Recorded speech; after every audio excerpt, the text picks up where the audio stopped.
It was supposed to be a joyful time for Allison Moore, a Virginia woman learning she would become a mother to a baby girl named Peyton. I found out on Christmas Day of 2021.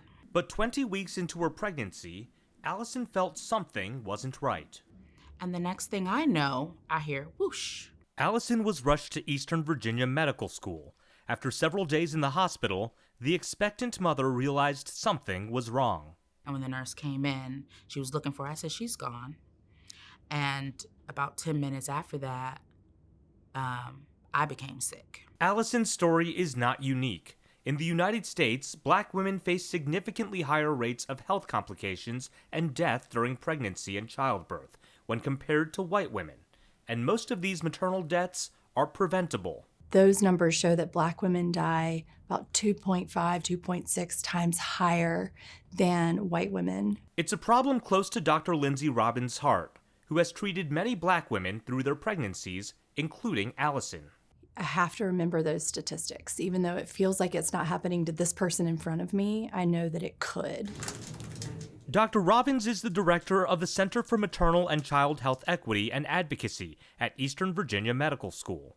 The center's goal is to eliminate these disparities by researching the causes and finding solutions to this complex problem. When we look at a health outcome, there's of course the patient and there's the medical team, but there's also the community and the societal structures. The center, founded 2 years ago, uses data to better understand the problem of disparities in Black maternal health and to advocate for better policies and guidelines. Cardiovascular disease is the #1 cause of maternal mortality in the United States, and it's overrepresented in our Black patients, unfortunately.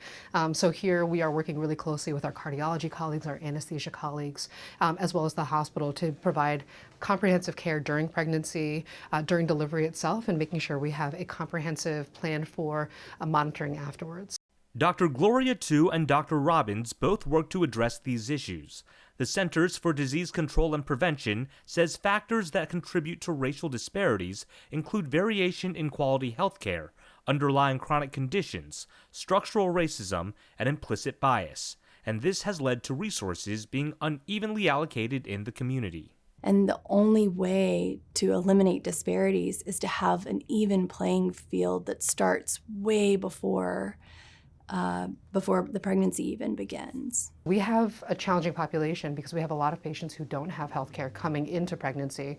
We're diagnosing things like chronic hypertension, diabetes, sometimes even things like structural heart issues. For Allison, she says her experience with her miscarriage taught her lessons about advocating for herself. Lessons that became very important when she learned she was pregnant once again, just 10 months later, and when she started having complications once again at 20 weeks. It was like we were reliving a nightmare for a second.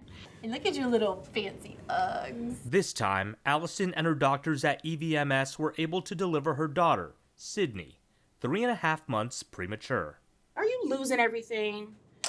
You're losing your shoes. Now 6 months later, Allison says baby Sydney is doing well.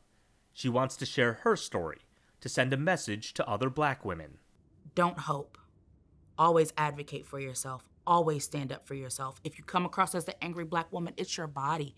You have to. This is your child. You have to. While the disparities in Black maternal health continue to be troubling and frustrating, Dr. Robbins says she is optimistic about the increased focus on this problem, and that patients, like Allison, are being more active in advocating for themselves. What brings me the greatest joy is talking to patients and learning more about them and then seeing their joy at the end of a pregnancy that they've worked really hard for. For VPM News, I'm Dennis Ting.